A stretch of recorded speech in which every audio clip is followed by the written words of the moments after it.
science fiction fan, I completely agree that one of the most seminal programs in television history was Star Trek, which originally ran from 1966 to 1968, which means at the time of this video, 2016, is the 50th anniversary of the series. By the way, for those of you who may be watching this 50 years on for the 100th anniversary, hi there!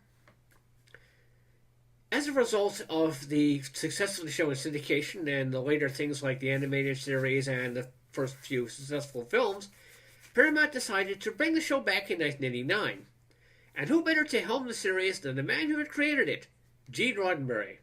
But there was a small problem. Seems that during the intervening years, Gene had kind of let the success of his show go to his head, and this was his chance to prove he was still the big man on campus, which meant that a lot of his views were no longer in vogue or indeed exactly acceptable in 1989.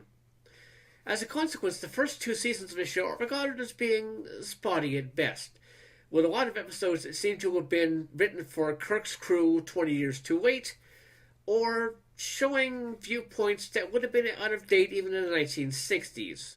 With the passing of Gene between season 2 and 3, it was time to basically reboot the show, and they did to great success, creating a show which is very important and proved the springboard for a number of other successful Trek series, for good and for ill. However, that doesn't mean that if you're first starting out with the series, you should actually completely ignore seasons 1 and 2. So to help those who may be first coming into TNG, as it's called for the first time, as an important springboard into the later series, and particularly with season 3 onwards, this is my listing of what I consider to be the must-sees, the most important or interesting episodes of the first two seasons, to help get a rough idea of what to expect and help you enjoy the rest of the show.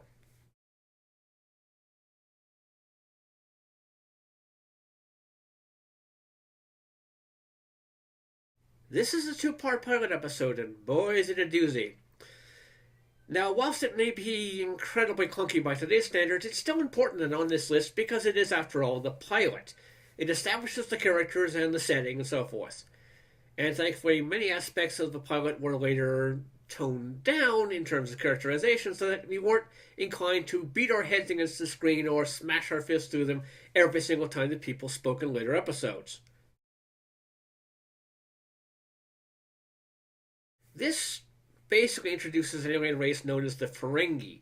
The only time in the series they actually seem menacing. It introduces a ship that was Picard's old command, and brings up themes like regrets about past decisions and whether or not a person's stated past is what really happened, as well as the follies and rewards of revenge. Just about every show needs an evil twin episode, and this is this one. It takes us back to Data's home planet, where we discover that he's not the only Soong-type android in existence, and the problems associated with reactivating his older brother, not to mention some of the other aspects, like the fact that this guy is, mad as toast. This is a good one because it kicks the idea of Federation superiority straight in the butt.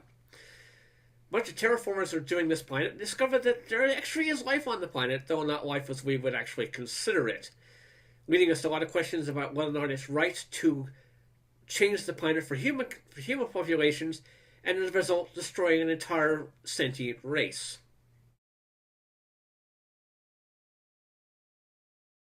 This was important because it provides a bit of backstory for Lieutenant Worf.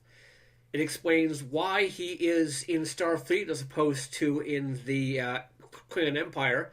The fact that some Klingons are not exactly happy with the way that the Klingons have become less aggressive, and also establishes some other aspects of Klingon culture, as well as the idea that things might not be quite as rosy as it seems within the Empire.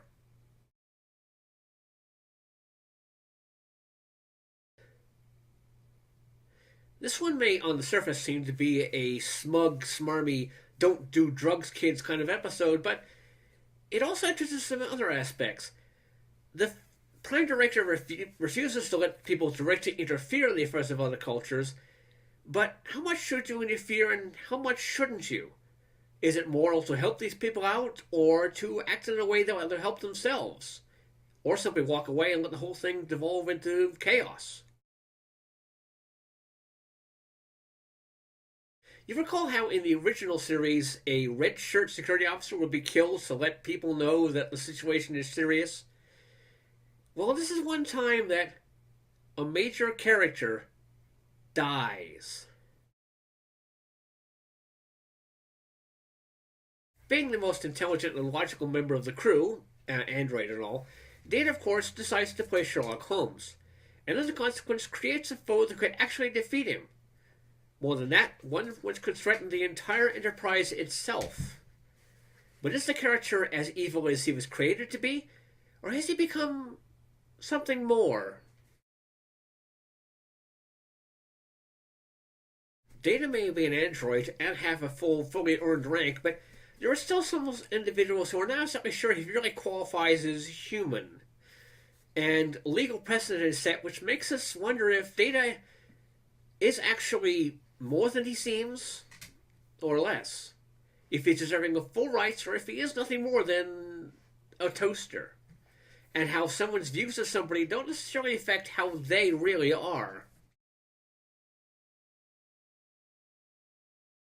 This one really examines the perils of the Prime Directive. When faced with a situation where they can help, but potentially disrupt an alien culture, or simply stand by and let an entire civilization die, there's a lot of questions, and the ending is suitably ambiguous. Definitely worth watching. This, I think, is one of the better of the earlier Q episodes, and besides introducing a character who is less of a trickster and more of a possibly subtle manipulator behind the scenes, it also introduces a foe that will be very important for both the crew of the Enterprise and the entire Federation for a long time to come. This is a two-element story which introduces important backstory for Picard, including what he was like as a young cadet and the consequences of his actions, as well as introducing the idea that although they may be technologically superior, sometimes you can hold an entire ship at bay if you're just this side of stupid. This one provides a bit more backstory for Worf, introducing an old flame and setting up a few other elements, as well as the idea that things weren't always quite as rosy between the Federation and the Klingon Empire as the historians like to make you believe. And that brings us into Season 3. I hope you enjoyed this video. If you agree with my list, or have something else that you might have figured I might have missed, or if you hate the list completely, let me know in the comments.